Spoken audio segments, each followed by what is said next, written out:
giliran orang lain ke kita, alam nashrah laka sadrak wa wada'na anka wizrak.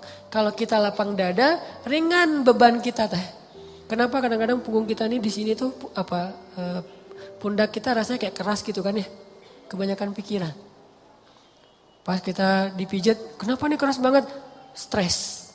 Kenapa kok bisa stres? Dadanya sempit. Orang yang dadanya sempit, satu kesalahan orang aja udah bikin dia nyesek. Tapi kalau dadanya lapang, kesalahan-kesalahan orang itu gak bikin dia nyesek karena masih lapang. Kayak sebuah ruangan sempit, ditaruh satu barang udah sesek. Tapi kalau ruangannya luas, ditaruh banyak barang juga masih lapang, gor gitu. Naruh lemari beberapa masih lapang. Tapi kalau kamar mandi, taruh lemari satu udah gak bisa ngapa-ngapain kan ya. Jadilah syarhus sadar, berlapang dada dengan kesalahan orang lain kepada kita. Sehingga kita gak gampang nyesek, kita gak gampang stres, kita gak gampang nyimpen, gak gampang sakit punggung kita. Kayak gitu Allah bilang, alam nasyrah laka sadrak. Kalau udah lapang dada, wa wada'na anka wizrak, kami turunkan beban-beban kamu. Alladzi anqadha dhahrak, yang memberatkan punggungmu. Caranya gimana? Fa inna ma'al usri yusra, inna ma'al usri yusra, fa idza faraghta fansab wa ila rabbika farghab. Itu kan ajaran supaya syarhus sadar. Pasti ada kebaikan di sini, pasti ada kebaikan di sini. Minta aja sama Allah, minta tolong kepada Allah, maafkanlah dia. Supaya kita enggak anqadha dhahrak, enggak memberatkan punggung, enggak jadi berat sendiri gitu. Jadi stres sendiri, jadi kayak terbeban sendiri. Ini kalau orang kepada kita. Kayak misalnya cara lapang dada itu kayak husnuzon salah satu yang paling penting. Oh pasti bukan saya maksudnya. Kadang-kadang kan kita suka baper sendiri ya. Ada yang ngomong apa chat di grup, kita ngerasa kayak di-spam gitu. Wah ini gua banget nih yang diomongin. Padahal enggak. Bukankah kita sering dengerin khutbah atau ceramah seseorang ustadz itu. Kayak ustadz itu kenal kita banget. Kok ustadz itu jadi tahu masalah saya sih?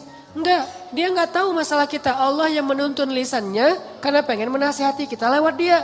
Tapi dia enggak tahu, jadi jangan kegeeran, jangan baper sendiri. Wah ustaz ini pasti ngomongin saya nih. Enggak, ustaznya juga enggak tahu masalah kita. Karena ada beberapa kasus yang saya pernah kayak gitu, saya lagi ngomongin apa, terus tiba-tiba ada jemaah yang kayak tersinggung. Wah ustaz ngomongin saya nih di depan umum, siapa juga orang saya enggak kenal orangnya. Kenapa kok persis? Saya juga sering kayak gitu kan, udah 2 tahun ini kan saya gak khutbah Jumat nih. Kenapa gak khutbah Jumat? Salah satu alasannya saya pengen Jumat itu privasi waktu buat anak laki-laki saya. Karena dia sekarang udah 3 tahun, saya kasih jatah pokoknya Jumatan harus di Cihanjuang bareng Yahya. Karena saya pengen dampingin dia ke masjid hari Jumat. Alasan kedua, ada penyakit ustadz yang dulu pernah saya alamin. Apa penyakit ustadz? Keseringan ngomongin menasihati orang, jarang dinasihati. Nah saya pengen Jumat itu waktu saya mendengar nasihat buat diri saya sendiri. Awal-awal itu benar kerasa. Pas pertama dengar khutbah orang, apaan sih ini kayak gini ngomongnya. Ada tuh ego-ego ustadz kayak gitu tuh muncul tuh. Itu kan yang lagi diobatin tuh. Wah nggak gini, saya tahu dalilnya lebih dari ini. Mulai muncul gitu-gitu tuh. Awal-awal kayak gitu, tapi astagfirullahaladzim, sombong banget sih gue. Udah. Terus kalau ada yang ngomongnya kadang-kadang kayak nggak mungkin belum terbiasa ngomong depan umum, agak-agak nervous mungkin atau agak-agak kaku gitu. Muncul rasa sombong tapi lama-lama di recovery, diperbaiki apa? Kalau saya menghargai dia walaupun nggak bagus, nanti orang akan menghargai saya ketika saya nggak bagus performnya. Jadi pas saya duduk gitu, dia ngomongnya kayak ngebosenin banget, boring banget tuh ceramahnya, tapi saya tetap gitu. Padahal boring banget ceramahnya, tapi saya kayak menghargai. Apa yang saya maksud di situ? Saya pengen juga orang kayak gitu ke saya kalau saya ceramah. Mungkin teman-teman ada yang kayak gitu sekarang. Apaan sih Ustadz, tapi masih aja gini. Padahal boring banget ceramahnya. Kenapa? Mungkin karena saya juga menghargai ceramah orang yang mungkin belum terlalu terbiasa ceramah. Ini yang saya pelajari ketika nggak khutbah lagi. Ditambah lagi sering banget saya kayak ngerasa si khotib ini kayak ngerti banget apa yang saya sedang alamin. Kayak lagi baper sama teman, lagi baper sama istri. Langsung ceramahnya tentang suami kepada istri. Loh kok tahu banget sih masalah saya? Kan sering kayak gitu kan? Itu bukan karena dia tahu loh. Allah yang maha tahu. Allah lagi menuntun kaki kita melangkah ke masjid yang khutbahnya tema itu. Dan Allah menuntun lisan ustadz untuk ceramah pas waktu kita datang tentang tema itu. Allah yang lagi nasihatin kita lewat lisan seorang ustadz. Jadi jangan baper. Gitu juga ke temen. Bukan dia tahu masalah kita, pengen nyindir kita, pengen nyepet kita. Enggak sama sekali. Jadi legowo. Syarhus sadar. Salah satu caranya husnuzon. Ini bukan yang cewek-cewek juga. Kalau lagi ngobrol sama teman-temannya, tiba-tiba ada yang kecelutukan ngomong apa. Jangan langsung diem. Wah, ngomongin saya nih. Pasti saya maksudnya. Belum tentu. Husnuzon aja. Mungkin dia emang gak tahu masalah kita. Teman-teman yang lain tahu kecuali dia yang ngomong nih. Berarti jangan-jangan kita udah baper habis-habisan. Udah habis air mata kita nangis sepanjang malam. Ternyata gak ada masalah. Kan konyol banget kan ya. Kita udah curhat kemana-mana. Udah marah ke siapa-siapa. Terus udah nangis sepanjang malam. Udah bengkak matanya. Besok pas tabayun. Maaf ya saya gak tahu kalau ada masalah itu. Oh jadi kamu gak tahu? Gak tahu, rugi dong air mata saya udah 1 ember. Ini sering terjadi. Kenapa? Karena kita gak syarhus sadar. Gak husnuzon dulu sama orang lain. Kalau misalnya menurut kita dia tahu banget masalah saya masih diomongin. Oh mungkin dia silap. Mungkin dia lupa. Mungkin dia terlanjur ucap. Atau enggak dia pasti ngonsep tuh. Soalnya captionnya tuh panjang banget. Pasti dia nulis. Kalau gitu mudah-mudahan dia udah sadar sekarang. Belum sempat aja minta maaf ke kita. Yang jelas dia udah sadar. Udah minta ampun ke Allah. Husnuzon, husnuzon, husnuzon. Bukankah Allah mengatakan ijtanibu katsiran minaz-zon? Satu-satunya yang layak kita suuzonin itu cuma setan. Bukan orang. Minimal kita bilang bukan dia gak maksud kayak gitu. Setan yang nuntun lisan dia. Setan yang bikin dia mengatakan itu. Dan dia udah sadar sekarang. Setan aja yang disalah-salahin, gak apa-apa. Apa salah saya kata setan? Ya emang salah. Apa salah saya? Ya kamu jadi setan gitu. Kan suuzon yang diperbolehkan buat setan doang kan. Kayak Nabi Yusha ketika lupa masalah ikan dengan Nabi Musa pas nyari Khidir. Apa kata Nabi Yusha? Wa ma ansanihu illa syaitanu an adhkurah. Maaf ya Nabi Musa, tidak ada yang buat saya lupa kecuali syaitan. Jadi yang dikambing hitamkan oleh Nabi Yusha adalah setan. Lagian kalau kita ada masalah, pasti kita ngomongnya apa? Auzubillahi minasyaitonirrajim. Setan bilang, enggak, saya enggak godain kamu aja sendiri kegeeran. Kan bisa aja gitu kan ya, tapi tetap itu udah fitrah. Nah dia setan. Tapi kalau jin enggak, kita enggak boleh suuzon sama jin. Ada penampakan apa, nih kayaknya mau ganggu saya sholat tahajud nih. Enggak, dia cuma lewat doang gitu. Tapi kalau setan benar, enggak khusyuk, pasti setan. Enggak bisa move on, pasti setan. Wujudnya manusia. Kan setan itu minal jinnati wan nas ya, dari jin dan manusia tuh. Enggak. Bercanda, astagfirullahaladzim. Nah, nanti saya di-report, di-ban lagi akun saya. Sama mantan-mantan. Banyak gening.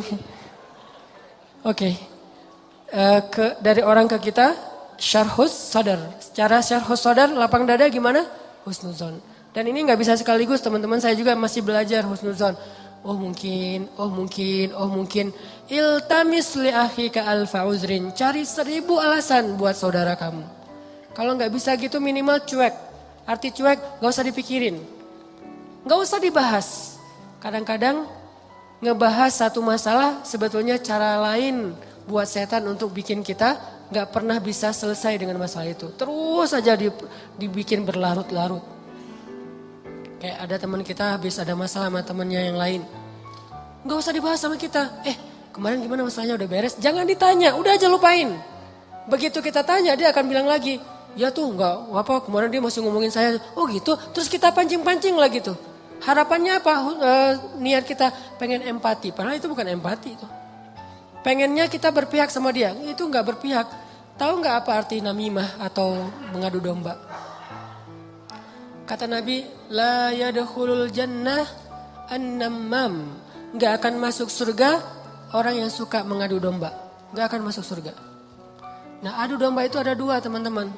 Ada adu domba orang yang memang jahat. Ada adu dombanya orang soleh. Orang soleh juga bisa mengadu domba. Gimana caranya?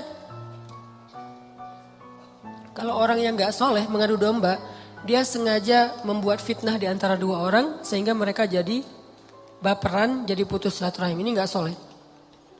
Insya Allah kita gak akan kayak gitu. Saya yakin gak ada niat kita ngadu domba orang. Tapi kita mungkin banget terjebak di adu domba yang kedua.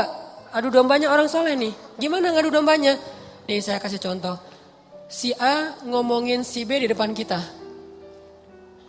Tapi gak sampai kan ke si B. Kita yang dengar, si B gak dengar. Misalnya kayak dia lagi ngejapri kita, iya dia gini. Kita kan yang tahu. Terus kita capture, kita forward ke si B. Ini aku bukan mau manas-manasin ya. Tapi ini cara jawabnya gimana nih, dia ngomong kayak gini tentang kamu. Kita capture, sakit hatilah si B. Oh ternyata dia ngomongin saya di belakang. Itu perumpamaannya kata para ulama. Si A manah si B, tapi gak kena, anak panahnya jatuh di lantai. Kita ambil, kita tusuk ke dadanya sambil kita katakan ini bukan dari saya lah, dari dia loh ya. Nih. Kayak gitu analoginya. Itu namimahnya orang soleh. Adu dombanya orang soleh. Jadi kita gak niat memfitnah.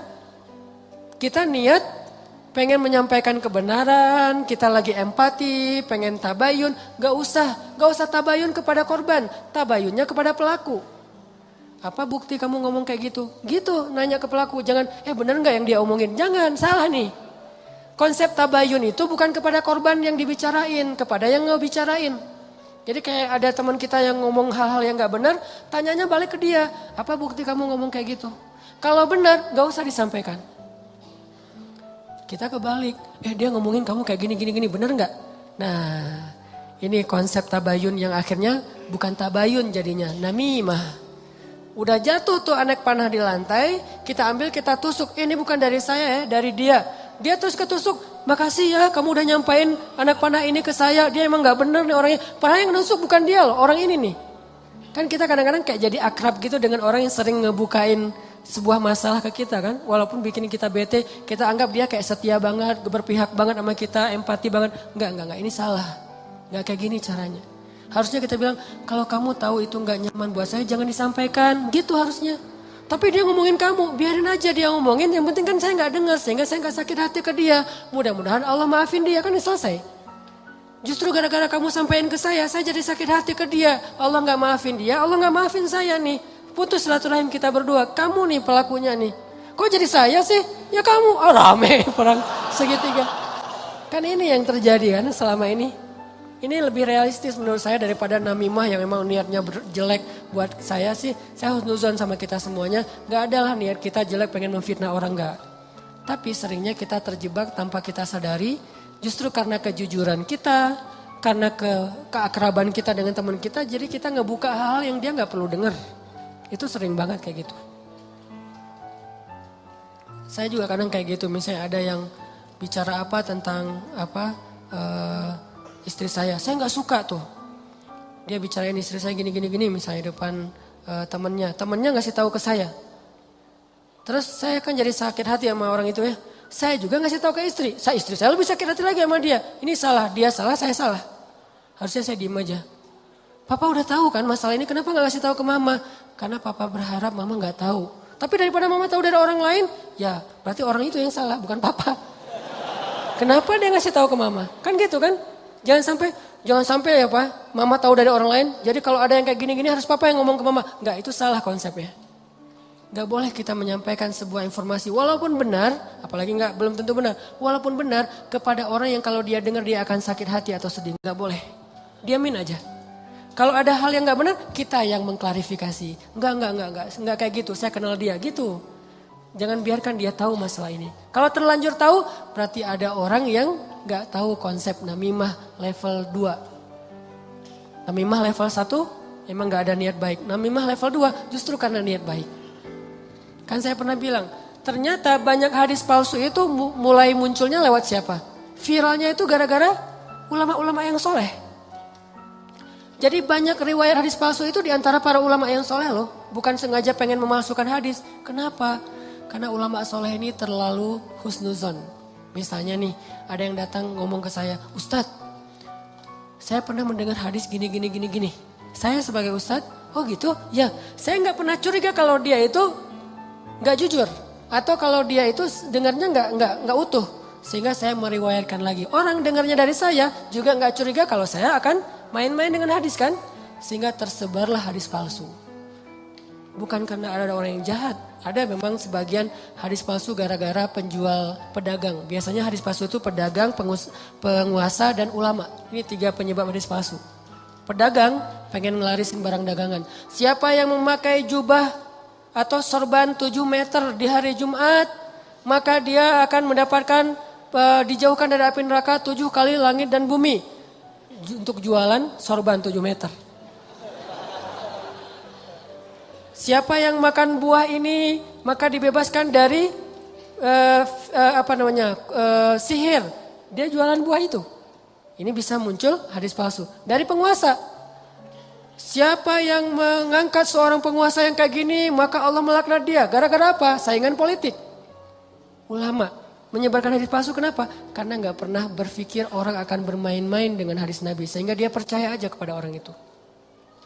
Baru nanti di masa berikutnya ulama ketika ngelihat banyak banget hadis palsu mereka perbaiki. Ini riwayat dari siapa, ini dari siapa. Bisa jadi periwayat hadis palsu itu adalah orang soleh, ulama besar. Kenapa bisa ngeriwayatin? Husnuzon. Gak mungkinlah dia bohong atas nama Nabi. Langsung diriwayatkan balik kepada orang lain. Orang yang mendengar gak mungkinlah ustadz bohong atas nama Nabi. Terus saja hadis palsunya nyebar. Itu teman-teman. Jadi namimah mengadu domba juga bisa kayak gitu. Gara-gara kita terlalu akrab dengan teman kita. Kemarin ada yang ngomongin kayak gini, benar nggak? Siapa? Si Fulan. Tapi ini aku karena ke kamu dekat ya teman, jadi aku sampaikan nih. Terus yang teman yang dengarnya, makasih ya udah disampaikan. Kenapa makasih? Harusnya kita bilang, lain kali jangan disampaikan ya yang kayak gitu-gitu ke saya. Harusnya kayak gitu. Kenapa kita malah makasih? Makasih ya udah nyakitin hati saya kan gitu kan ya bahasa lainnya mah ya. Makasih ya udah bikin malam saya nggak tenang. Makasih ya udah bikin saya bete. Buat apa? Jangan disampaikan. Makanya ketika Nabi mau ketemu seseorang, seorang sahabat mencegat di tengah jalan. Ya Rasulullah, Rasul udah kenal dengan orang itu? Belum. Orang itu ya Rasul, stop kata Nabi. Kamu ingin menyebutkan aib-aib dia tentang saya? Ya Rasul, biar Rasulullah tahu siapa orangnya. Jangan, saya nggak mau ketemu seseorang yang membuat saya bete duluan tentang dia. Biar saya ketemu dengan dia dan saya nggak tahu apa-apa tentang dia. Jadi Nabi bisa nyaman. Ini cara Nabi menghargai orang lain. Jadi teman-teman, kalau kita ke orang jaga perasaannya, kalau orang ke kita berlapang dada. Husnuzon, maafin, lupain, gak usah dibahas, gak usah diperpanjang. Apalagi kita kayak ada kasus misalnya, ada 2 orang yang lagi punya masalah rumah tangga. Kita kayak sebagai temennya atau fansnya atau followersnya, kita kayak pengen nunjukin sikap membela gitu. Salah satunya kita bela, akhirnya kita bikin akun khusus untuk pembela si A. Yang B juga pembela si B. Akhirnya kita rame gitu. Sebetulnya kita lagi mengadu domba 2 orang suami istri ini loh. Harusnya kita kalau nggak bisa mendamaikan, diam. Biar mereka menyelesaikan masalah mereka atau selesai dengan sendirinya karena tidak ada yang respon. Makin direspon makin rame nih. Itu kan terjadi. Jangan-jangan nauzubillah nih teman-teman. Ada peran kita di dalam perceraian 2 orang yang mungkin terjadi. Atau 3 orang atau 4 orang atau sekian banyak orang cerai gara-gara kita nih. Kenapa gara-gara saya Ustadz? Gara-gara kita ngebelain dia. Makin dia mantap untuk menceraikan pasangannya. Benar juga ya kata kamu. Berarti saya harus menceraikan istri saya. Enggak, saya enggak nyuruh cerai ya. Tapi dia emang kayak gitu orangnya. Nah ini sering kayak gitu. Ke teman kita juga kayak gitu. Ke kantor, di kuliah, di persahabatan. Ini namimah teman-teman. La yadkhulul jannah an-namam. Gak masuk surga orang yang menyebarkan permusuhan atau mengadu domba. Terakhir, mudah-mudahan kita benar-benar bisa menjalankan 2 konsep ini. Satu surat At-Taubah, Ra'fah. Satu lagi surat Al-Insyirah, Syarhus Sadar dalam bergaul kita. Sehingga insya Allah kita gak punya banyak masalah di antara teman-teman kita. Udahlah, jangan sampai kita larut terus membahas masalah pribadi. Ada banyak masalah umat yang harus kita bahas. Kalau kita benar-benar seorang muslim yang empati kepada umat, mending kita habisin energi kita buat ngomongin Dayakolot, ngomongin banjir di Bandung Selatan, ngomongin orang-orang yang pengangguran, ngomongin teman-teman kita yang kena narkoba di luar negeri, ngomongin Rohingya, Suriah, Palestina, apa yang bisa kita bantu buat mereka. Mending energinya dipakai buat itu daripada habis terus energi untuk masalah kita pribadi. Kayaknya egois banget sih. Di sana banyak yang butuh pertolongan kita malah sibuk dengan urusan pribadi. Itu buat saya tuh nggak keren. Kita terlalu egois membahas masalah pribadi. Boleh, tapi porsinya jangan kegedean. 30% aja, 70%-nya untuk umat. Saya juga punya masalah keluarga, semua orang punya masalah keluarga, tapi saya nggak mau berlarut-larut. 30% aja, sisanya kalau saya ketemu sama teman, pasti yang dibahas masalah kemaslahatan umat. Mudah-mudahan ini bermanfaat, mohon maaf kalau ada salah kata. Dan semoga Allah memberi ilham dan taufik dalam hati kita untuk menjalankan apa yang sudah kita dengar, bukan hanya jadi wawasan, bukan hanya jadi teori, bukan hanya jadi sekedar wacana, tapi memperbaiki perilaku dan akhlak kita.